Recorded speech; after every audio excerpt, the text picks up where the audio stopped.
स्वागत है आपका हमारे इस चैनल प्राचीन ज्ञानवर्धक कहानियां में। काल से कौन जीत पाया है? क्या राजा विक्रमादित्य, जो कितने जानकार थे और बड़े ही प्रजापालक थे, क्या काल से हुए बच पाए थे? दोस्तों, आज की कहानी बड़ी शिक्षाप्रद होने वाली है। मेरा आपसे निवेदन है कि इस कहानी को पूरा सुनना। दोस्तों, काल से कौन जीता है? मनुष्य के जीवन में समय, परिस्थिति और स्थान, इनकी बड़ी भूमिका होती है।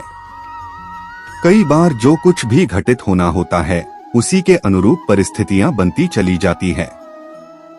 कलयुग में एक ही चक्रवर्ती सम्राट हुए हैं और वो थे सम्राट विक्रमादित्य थे, जिनके नाम पर भारतवर्ष में विक्रम संवत की शुरुआत हुई थी। दोस्तों, विक्रमादित्य एक बहुत ही पराक्रमी, विद्वान, कुशल और प्रजापालक, धर्म और परोपकारी राजा थे।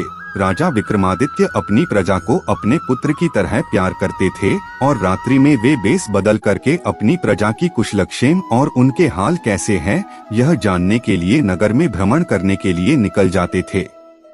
एक बार की बात है कि यूं ही नित्य की तरह राजा विक्रमादित्य बदल करके देर रात्रि में नगर के भ्रमण करने के लिए निकले थे। भ्रमण करते समय अमृत बेला का समय हो गया था। पैर फटने लगे थे। भोर के समय राजा विक्रमादित्य नगर की परिक्रमा वाले मार्ग से होकर के निकल रहे थे। मार्ग के दूसरी ओर घना जंगल शुरू हो जाता था।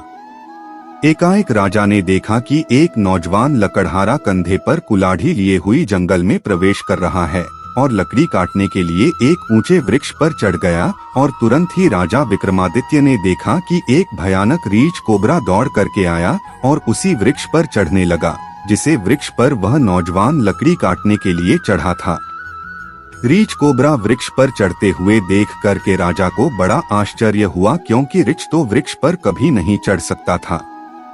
उस नौजवान लकड़हारे ने जब रीछ को अपनी ओर आते देखा तो डर के मारे उसके हाथ पांव फूल गए और डर के कारण उसके हाथ से वृक्ष की टहनी छूट गई और वह पृथ्वी पर आकर के से नीचे गिर पड़ा।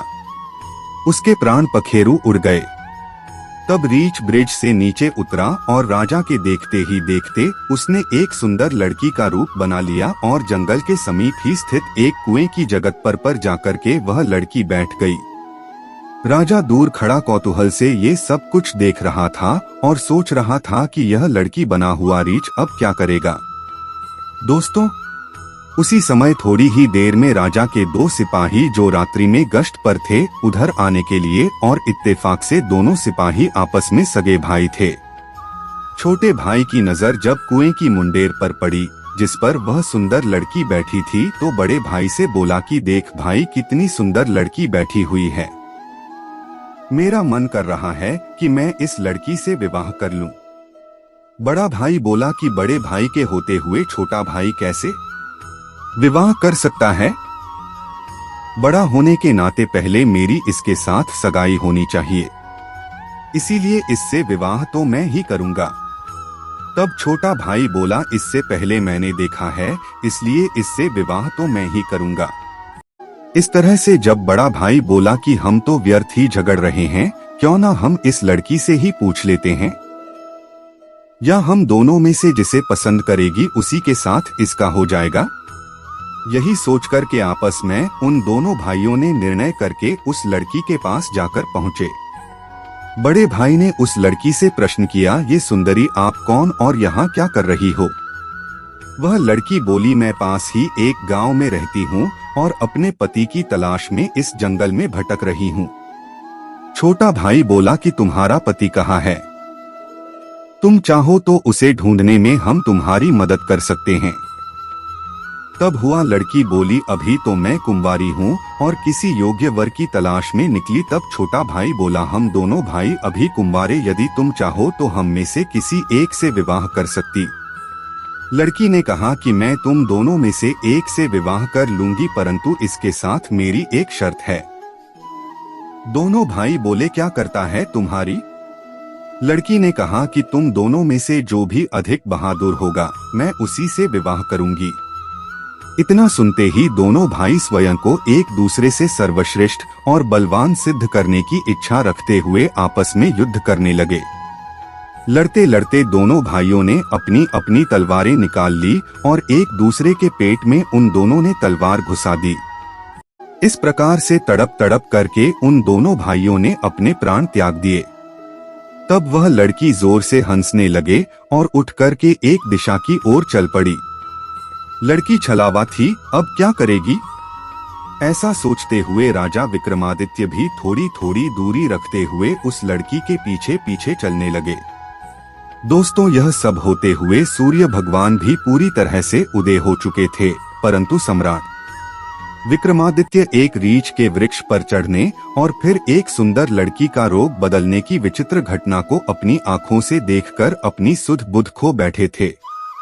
उन्हें अपनी भूख, प्यास व राजपाट के विषय में कुछ भी ध्यान नहीं रहा। ध्यान रहा तो केवल उस रहस्यमय सुंदर लड़की के विषय में जानने की जिज्ञासा। अतः उस सुंदर लड़की का सावधानी पूर्वक दूरी बनाकर पीछा करते करते लगभग 200 कदम आगे के बाद राजा विक्रमादित्य के आश्चर्य की सीमा न रही, क्योंकि राजा विक्रमादित्य के देखते ही देखते एकाएक वही सुंदर लड़की अब एक लड़की से जहरीले सांप का रूप धारण कर चुकी थी। वह जहरीला नाग अब बड़ी तेजी से आगे बढ़ने लगा। कुछ दूर आगे एक नदी बह रही थी। वो आप भयानक जहरीला नदी के किनारे पहुंच करके कुछ क्षण रुका और राजा के देखते ही देखते वह नदी में कूद गया। नदी के बीचों बीच एक नाव चल रही थी जिसमें 20-25 लोग सवार थे। वह जहरीला सांप उस नाव की तरफ बढ़ने लगा। सम्राट विक्रमादित्य किनारे पर खड़े यह सब कुछ देख रहे थे। देखते ही देखते वह जहरीला नाग उस नाव में कूद गया। नाग पर नजर पड़ते ही नाव में भगड़ मच गई और अपनी अपनी जान बचाने के लिए लोग नाव से पानी में कूद पड़ी। उसमें से जो लोग तैरना जानते थे वो तो तैर करके नदी से बाहर निकल गए और जो लोग तैरना नहीं जानते थे वह सभी लोग पानी में डूब गए और उनकी मृत्यु हो गई। थोड़ी देर के बाद वह नाग नदी से बाहर निकला और नदी के किनारे किनारे आगे बढ़ने लगा। सम्राट विक्रमादित्य उसके पीछे पीछे चलने लगी। कुछ दूर जाकर के राजा विक्रमादित्य को एक बार फिर आश्चर्यचकित होना पड़ा, क्योंकि उस नाग ने एक बार फिर अपना रूप बदल लिया था। अब वहां एक वृद्ध ब्राह्मण के रूप में था। राजा विक्रमादित्य ने सोचा कि इस रहस्यमयी प्राणी के विषय में जानकारी लेने का अब उचित समय है, क्योंकि इस समय भले ही एक वृद्ध ब्राह्मण के रूप में है, अब मैं इससे इसके बारे में बड़ी आसानी से पूछ सकता हूँ। यही सोचकर के राजा विक्रमादित्य बड़ी ही शीघ्रता से उस रहस्यमय ब्राह्मण की ओर बढ़ने लगी। राजा विक्रम आदि तो उसके छलावे और उसकी रहस्यमय का पीछा कर रहे थे। अब राजा विक्रमादित्य तेज तेज कदमों से चलते चलते उस ब्राह्मण के पास, उस छलावे के पास पहुंच गए और उसे हाथ जोड़ करके प्रणाम किया। वृद्ध ब्राह्मण ने भी हाथ उठा करके अभिवादन स्वीकार किया और उनको आशीर्वाद दिया। राजा विक्रमादित्य उस ब्राह्मण के समीप पहुंच करके उस ब्राह्मण से प्रश्न किया कि है ब्रह्मादेव, आप कौन हैं? वो आप बोला, तुम्हें दिखाई नहीं देता, मैं ब्राह्मण हूँ। राजा ने कहा, आप असत्य बोल रहे हो, आप झूठ बोल रहे हो, आप ब्राह्मण तो नहीं हो। वह बोला, तो फिर तुम ही बता दो कि मैं कौन हूँ। राजा ने कहा, तुम वो नहीं हो जो नजर आ रहे हो। वह बोला, मैं जो कुछ भी हूँ, तुम्हें इससे क्या लेना देना था? तुम अपने काम से काम रखो और अपना रास्ता नापो। राजा ने कहा कि मैं सच्चाई जाने बिना आपका पीछा नहीं छोड़ सकता, आपको सच्चाई बतानी ही पड़ेगी। वो बोला, मैंने तुम्हें बताया है कि मैं एक ब्राह्मण हूँ। राजा ने कहा, आप मुझसे झूठ नहीं बोल सकते थे। मैं आपका तब से पीछा कर रहा हूँ जब आप रीछ बने हुए थे। उस समय आपने उस नौजवान लकड़हारे को मारा, फिर आप एक सुंदर लड़की बने और उन दोनों सिपाही भाइयों को एक दूसरे के हाथों मरवा दिया। फिर आप एक जहरीले नाग के रूप धारण करके नदी में छलांग लगा दी और नदी पार कर रही वो नाव में आप घुस गए और तुम्हारी दहशत के कारण नाव में सवार जितने भी यात्री थे उसमें भगदड़ मच गई और पलट गई। जो लोग तैरना जानते थे वह लोग तो तैर कर के बाहर निकल गए, लेकिन जो लोग तैरना नहीं जानते थे वह अब मर गए। अब आपने वृद्ध ब्राह्मण का रूप धारण किया हुआ है। अब सीधी तरह से सच सच बता दो, आप कौन हो। राजा विक्रमादित्य की बात सुनकर वह ब्राह्मण बोला, यदि न बताऊं तो तुम क्या कर लोगे। इस तरह की बात सुनकर के राजा ने अपनी तलवार निकाल ली और बोले कि फिर मरने के लिए तैयार हो जाओ। तुम जानते नहीं ये राजा विक्रमादित्य की नगरी है और मैं ही राजा विक्रमादित्य इस धर्मात्मा राजा की नगरी में इतने लोगों की जान लेकर तुम जीवित बचकर नहीं जा सकते। अब मरने के लिए तैयार हो जाओ, लेकिन उससे पहले ये बता दो कि तुम कौन। राजा विक्रमादित्य की यह धमकी सुनकर के वह वृद्ध ब्राह्मण जोर जोर से खिलखिलाकर हंसने लगा और बोला कि मैं जानता हूँ कि यह नगरी सम्राट विक्रमादित्य की है जो महाप्रतापी है। यह उन्हीं की राजधानी है और मैं यह भी जानता हूँ कि तुम ही विश्व प्रसिद्ध सम्राट राजा विक्रमादित्य हो। फिर भी एक बात जान लो कि तुम मुझे नहीं मार सकते, बल्कि एक दिन ऐसा आएगा कि मैं ही तुम्हें मरने के लिए कर दूंगा। उसकी इस तरह की बात को सुनकर के राजा विक्रमादित्य सोचने लगे कि जिसने इस देश में भी मुझे पहचान लिया वह कोई साधारण इंसान तो नहीं हो सकता था। तो राजा थोड़ी देर विनम्र होकर के बोले, अब आपने मुझे पहचान ही लिया है तो कृपा करके आप बताएं कि आप वास्तव में कौन ही। तब वो ब्राह्मण बोला कि किसी ने सत्य ही कहा है कि संसार में 4 प्रकार के हट प्रसिद्ध है, राज हट, बाल हट, क्रिया हट और योग हट। तुम राजा हो राज हट पर अड़े हो, बिना मेरी सच्चाई जाने तुम मानोगे नहीं, इसलिए मुझे तुम्हें बताना ही पड़ेगा कि मैं कौन। इसलिए हे राजन, अब तुम ध्यान से सुनो कि मैं कौन हूँ और मैं तुम्हारी राजधानी में क्यों आया हूँ। तब उस वृद्ध ब्राह्मण ने बताना शुरू किया कि हे राजन, मैं तुम्हें बताता हूँ कि मैं कौन। जो भी मैं बताऊंगा एक एक शब्द ध्यान से सुनना। मेरा नाम काल है। तुम जानते हो कि संसार में जितने भी प्राणी जन्म लेते हैं उनकी मृत्यु निश्चित होती है, इसलिए इस भूमि को मृत्यु लोक भी कहा जाता है। जब प्राणी माता के गर्भ में आता है तो उसके पूर्व ही सब कुछ बनने के बाद आत्मा उसमें प्रवेश करती है, अर्थात वह जीवित हो उठता है। उसी समय उसकी मृत्यु का समय, स्थान, परिस्थिति अर्थात मृत्यु किस प्रकार से होगी या भी विधाता की ओर से निश्चित कर दिया जाता है। हे राजन, तुम यहाँ भी जानते हो कि दुनिया में हर प्राणी के जन्म मरण का लेखा जोखा चित्रगुप्त के पास है। जब भी किसी प्राणी की मृत्यु का समय आता है तो आप धर्मराज को सूचना देते हैं। अब क्योंकि सभी प्राणियों की मृत्यु मुक्ति का विधान भगवान शिव के पास, इसलिए धर्मराज उस प्राणी को मृत्यु प्रदान करने की आज्ञा भगवान शिव से मांगते हैं।